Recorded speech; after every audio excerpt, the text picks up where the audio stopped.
Eh, Buenas noches, mi nombre es Dani Sifonte, estudiante de Ingeniería Electrónica, dándole curso a la exposición de la unidad 3 de los circuitos integrados de la materia de Sistemas Digitales 1. Ahora tenemos que un circuito integrado, en la sigla IC en inglés, es un chip de silicio miniaturizado que integra múltiples conjuntos de transistores, de resistencia, de condensadores en un solo semiconductor de silicio. La ventaja de estos circuitos miniaturizados son que son de bajo costo, bajo consumo, confiabilidad y estandarización. Los circuitos integrados constituyen la base de todos los sistemas digitales modernos y entre otras funciones que contempla funciones específicas de un comportamiento electrónico. Ahora, la clasificación de acuerdo a la complejidad, tenemos que hay circuitos integrados denominados SSI, MSI, LSI y EVLSI. ¿A qué se refiere esta clasificación? Es el modo como está configurado en un paquete en la miniaturización, los diferentes comportamientos o elementos contenidos en un circuito. La clasificación aquí en un cuadro más visual tenemos que los SSI o pequeñas escalas de integración tenemos de 10 compuertas, menos de 10 compuertas. Un ejemplo son las compuertas NAND, NOR, AND, SOR, en un integrado pequeño. En las MSI en medio escala integration tenemos entre 10 y 1000 compuertas. Un ejemplo son decodificadores, sumadores y registros. Y LSI, larga escala integration, miles de compuertas, ejemplo, memorias, microprocesadores simples, microcontroladores simples, son componentes intermedios. Y los más grandes, que son los Very Large Scale Integration o cientos de miles de transistores, ya estamos hablando de microprocesadores, como los CPU, GPU, ya lo dijimos, modernos, y memorias grandes. Ahora, los parámetros de desempeño de los circuitos integrados. Tenemos que el OTP, en formato TP, el tiempo de propagación y el retardo entre la entrada y la respuesta de salida. En los PD tenemos que la disipación de potencia o energía consumida en una operación. Tenemos los dos, que son PD por TP, que corresponde al producto de la velocidad de potencia que mide la eficiencia tecnológica. Y los fan-out es el número de entradas estándar que puede manejar una salida sin degradación lógica. Ahora, tenemos una familia lógica, tenemos familias lógicas y tales. Cada familia lógica tiene su propio circuito electrónico básico, con el cual se desarrollan circuitos y funciones complejas.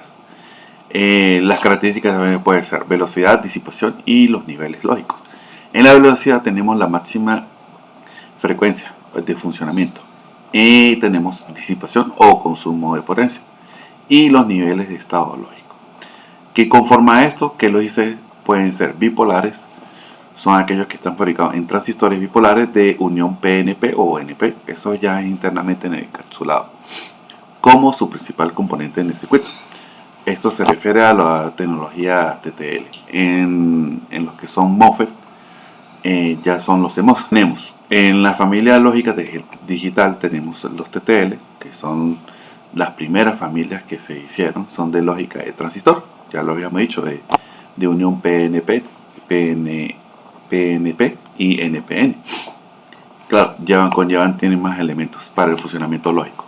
Tenemos los SL, son de lógica de emisor acoplado, se basa en circuitos de alta velocidad. Los RTL, lógica de transistor de resistencia, ya obsoleta, usadas transistores de juntura bipolar. Tenemos los MOS, semiconductores de óxido metálico, permite circuitos de relleno de densidad de componentes, y los CMOS, que ya los hablamos, semiconductores complementarios de óxido metálico, estos son los MOSFET. Poseen un bajo consumo de potencia y amplio rango de alimentación. Y los I2L de lógica inicial integral, circuitos de muy alta densidad de componentes. Ahora, en la familia lógica digital, voy a hablar de los que más son usados. Los TTL son transistor logic. Son muy usados en los años 60-80, son uno de los primeros. Se varía en su familia. El estándar es 74. Y cada familia, por lo menos 74, va a tener un prefijo. Puede ser HL, eso según su funcionamiento. Ya hablaré en un cuadro posterior de qué se refiere a esta parte. Tenemos los CMOS, que son transistores MOS, pero en realidad estos son MOSFET y son complementarios. Son los NMOS con los PMOS, porque son MOSFET. Son de muy bajo consumo de potencia, alta densidad de integración y amplio rango de voltaje. Tenemos la SL Emitter Coupled Logic. Está basada en transistores bipolares en un modo no saturado. La ventaja que ofrece es que de muy alta velocidad, es menor a 1 nanómetro. Eso en cuestiones de respuesta. Tenemos los NMOS, los PMOS, es una variante híbrida que se combinan varias tecnologías.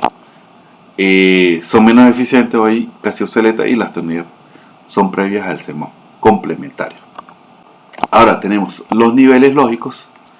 Se definen por el rango de voltajes de entrada y de salida, que pueden ser 1 o 0 lógico.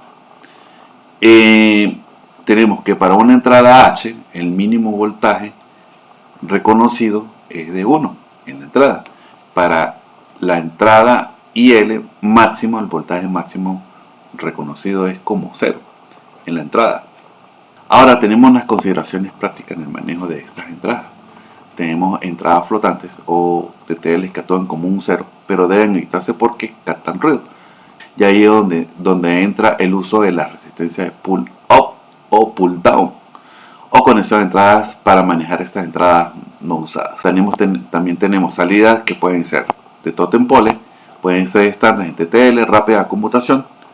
Tenemos el colector abierto que permite el variant y manejo de carga externa. Tenemos un 3-estado high H que posibilita varias salidas que compartan un bus común.